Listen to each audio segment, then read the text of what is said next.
チオピア。国際政治の焦点になっているラオス。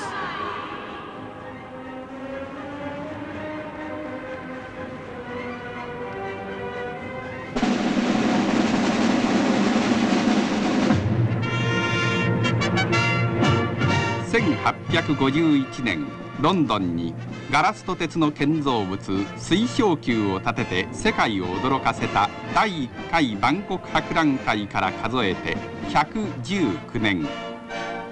科学と技術の進歩、産業と文化の発展に貢献してきた万国博覧会が